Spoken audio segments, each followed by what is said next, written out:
Hello friends, welcome to Gomathi's kitchen. இன்னைக்கு நம்ம பார்க்க போற ரெசிபி பாத்தீங்க அப்படினா உடம்புக்கு ரொம்பவே வலு சேர்க்கக்கூடிய கருப்பு உளுந்த வச்சு ஒரு கஞ்சி ரெசிபி எப்படி செய்யலாம்ங்கறத பார்க்கலாம். கருப்பு உளுந்த பத்தி நிறைய பேருக்கு தெரிஞ்சிருக்கும். ரொம்பவே சத்தானது. ஆண்களா இருந்தாலும் சரி, பெண்களா இருந்தாலும் சரி வாரத்துக்கு ஒரு 3 ல இருந்து 5 நாள் தாராளமா நம்ம எடுத்துக்கலாம். நம்ம சேனல்லே பாத்தீங்கன்னா நிறைய வகையான உளுந்து ரெசிபி போட்டுருந்தேன். பொதுவா வந்து கருப்பு உளுந்த வச்சு பாரம்பரிய முறைப்படி களி, அடுத்து புட்டு எப்படி செய்யணும், உளுந்தஞ்சோறு, உளுந்து கருப்பு உளுந்த வச்சு தோசை, இந்த மாதிரி நிறைய ரெசிபி போட்டிருக்கிறேன். அதுல நிறைய பேர் களி ரெசிபி பார்த்துட்டு கொஞ்சம் ஈஸியான மெத்தடா சொல்லி கொடுங்க, இதுல நிறைய எண்ணெய் சேர்க்க வேண்டியதா இருக்கு, ரொம்ப நேரம் எடுக்குது இது கிளறதுக்கு அப்படின்னு சொல்லிட்டு அந்த களி ரெசிபி பொதுவாக அவ்வளோ நேரம் தாங்க எடுக்கும். எண்ணெயும் அவ்வளோ ஊத்துனாதான் அது பாரம்பரிய முறைப்படி செய்யறதா இருக்கும்.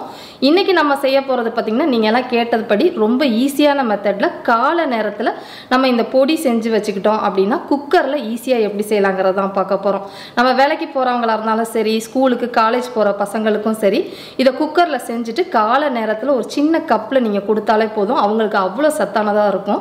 இப்போ வாங்க ரொம்ப ஈஸியான மெத்தட்ல இந்த உளுந்தங்கஞ்சி ரெசிபி எப்படி செய்யலாங்கிறத பார்க்கலாம். கோமதிஸ் கிச்சனை சப்ஸ்கிரைப் பண்ணாதவங்க சப்ஸ்கிரைப் பட்டனை ப்ரெஸ் பண்ணிக்கோங்க. உடனுக்குடனே அப்டேட் வேணும் அப்படின்னா பக்கத்தில் இருக்க பெல் பட்டனில் ஆல்ங்கிற ஆப்ஷனை மறக்காமல் ப்ரெஸ் பண்ணி வச்சுக்கோங்க. இப்போ இந்த கஞ்சி செய்கிறதுக்குன்னு பார்த்தீங்கன்னா உளுந்து எல்லாம் வறுத்துட்டு பொடிக்க போகிறோம். அதுக்கு நான் ஏற்கனவே நல்லா கழுவி காய வச்ச உடச்ச உளுத்தம் பருப்பு தோல் இருக்கிறது மெஷரிங் கப்பில் 1/2 கப்பு சேர்த்துருக்குறேன். இதுக்கு பதிலாக நீங்கள் முழு உளுத்தம் பருப்பு தோல் இருக்கிறது, தோல் இல்லாதது எது வேணால் சேர்த்துக்கலாம், நல்லாயிருக்கும். இப்போ ஒரு மிதமான தீயில் இதை நல்லா செவந்து வாசனை வர அளவுக்கு வறுத்துக்கோங்க, கருகிடக்கூடாது. இப்போ பார்த்தீங்கன்னா உளுந்து நல்லா செவந்து வாசனை வர மாதிரி வறுத்தாச்சு. இந்த அளவுக்கு வறுப்பட்டா போதும். இப்போ இந்த வறுத்த உளுத்தம் பருப்பை நல்லா ஒரு அகலமான தட்டுக்கு மாற்றிக்கோங்க. இப்போ வறுத்த உளுந்து நல்லா ஆறணும். ஆறுனதுக்கு அப்புறம் தான் பொடிக்க போகிறோம். இதோடைய நம்ம அரிசியும் பொடிக்கணும், அதையும் நம்ம வறுத்துக்கலாம்.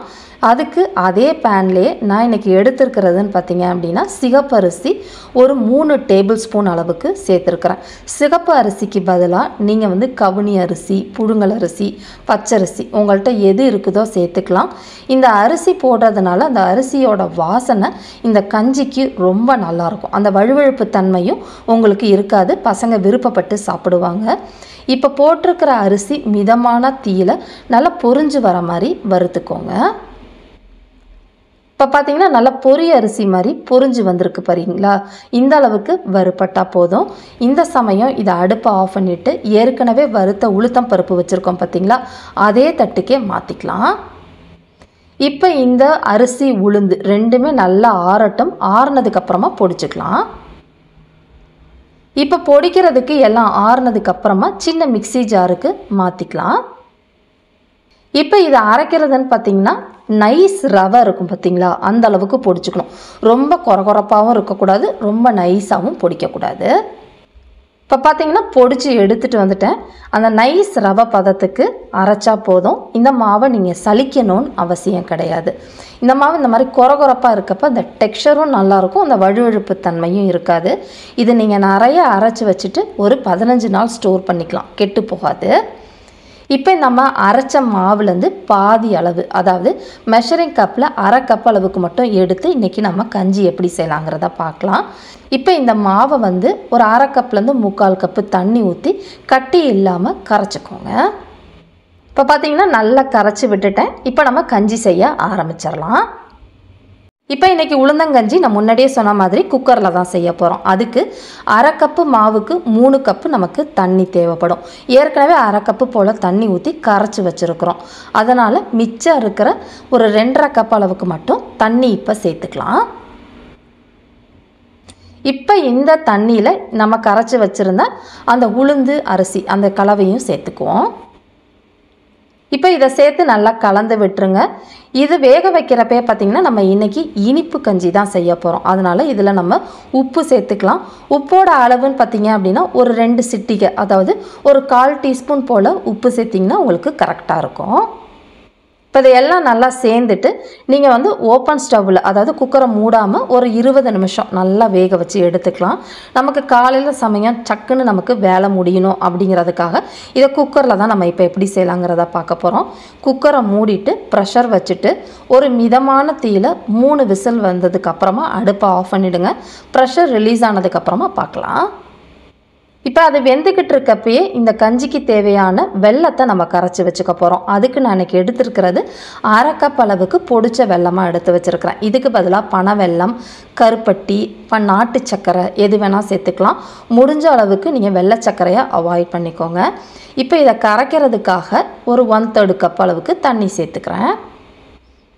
இப்போ இதை வந்து நம்ம பாகுலாம் காய்ச்ச போகிறது கிடையாது. இந்த வெல்லம் நல்லா கரைஞ்சா போதும், அந்த அளவுக்கு கரைச்சிக்கோங்க. இப்போ பார்த்தீங்கன்னா வெல்லம் நல்லா கரைஞ்சி வந்துருச்சு.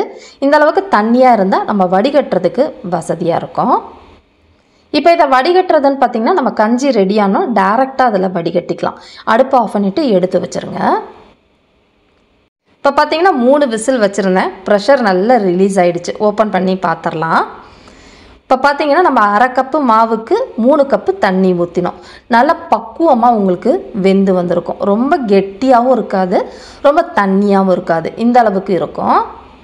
இப்போ திரும்ப அடுப்பை ஆன் பண்ணி நல்லா கலந்து விட்டுருங்க. இப்போ இதில் நம்ம கரைச்சி வச்சுருந்த அந்த வெள்ளை கரைசலை வடிகட்டிக்கலாம்.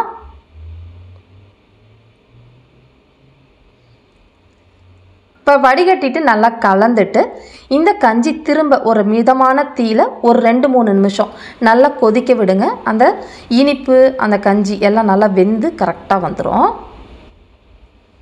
இப்போ இது கொதிச்சிட்டு இருக்கப்பே வாசனைக்காக பார்த்திங்கன்னா ஒரு 2 ஏலக்காவை ஃப்ரெஷ்ஷாக பொடிச்சிட்டு சேர்த்துருக்குறேன். உங்கள்கிட்ட சுக்கு இருக்குது, சுக்கு வாசனை ரொம்ப பிடிக்கும் அப்படின்னா கொஞ்சமாக தோலை சீவின சுக்கும் இதோடு சேர்த்து இடிச்சிட்டு சேர்த்துக்கலாம், நல்லாயிருக்கும். இப்போ பார்த்தீங்கன்னா ஒரு 2-3 நிமிஷம் நல்லா கொதிச்சு இந்த அளவுக்கு கெட்டியாக இருக்குது. இப்போ அடுப்பை ஆஃப் பண்ணிவிடுங்க. அடுப்பை ஆஃப் பண்ணினதுக்கு அப்புறமா இதில் நான் இன்றைக்கி வந்து தேங்காய் பால் சேர்த்துக்க போகிறேன். தேங்காய் பால் உங்களுக்கு எவ்வளோ தண்ணியாக வேணுமோ அதுக்கேற்ற மாதிரி முதல் பால், 2வது பால் சேர்ந்து கலந்தது நான் ஏற்கனவே எடுத்து வச்சுருக்கிறேன், அதை சேர்த்துக்கிறேன். சப்போஸ் உங்களுக்கு தேங்காய் பால் வேண்டாம், எனக்கு நார்மலான பால் தான் வேணும்னா நல்லா காய்ச்சி ஆற வச்ச பால் தான் சேர்க்கணும். சூடாக சேர்த்திங்க அப்படின்னா அது ஒரு மாதிரி திரிஞ்சு போன மாதிரி ஆகிடும். நான் இன்றைக்கி இதில் தேங்காய் பால் பார்த்திங்க அப்படின்னா ஒரு 1/2 கப்பு மட்டும்தான் சேர்த்துருக்குறேன், ரொம்ப அதிகமாக சேர்க்கலை. இப்போ இந்த தேங்காய் பால் சேர்த்ததுக்கு அப்புறமும் நம்ம கொதிக்க விடக்கூடாது. கொதிக்க வச்சோம்னா எண்ணெய் பிரிஞ்ச மாதிரி ஒரு வாசனை வர ஆரம்பிச்சிடும். நம்மளோட ரொம்ப ஒரு ஆரோக்கியமான உளுந்தங்கஞ்சி ரெடி ஆகிடுச்சு. ரொம்ப ஈஸியாக செஞ்சு வச்சிடலாம். நீங்கள் இந்த பொடி மட்டும் செஞ்சு வச்சுக்கிட்டிங்கன்னா இதே மாதிரி அளவுகளோட இந்த உளுந்தங்கஞ்சியை குக்கரில் நீங்களும் செஞ்சு பாருங்கள். செஞ்சு பார்த்துட்டு எப்படி இருக்குது அப்படிங்கிறத கமெண்ட் பண்ணுங்கள்.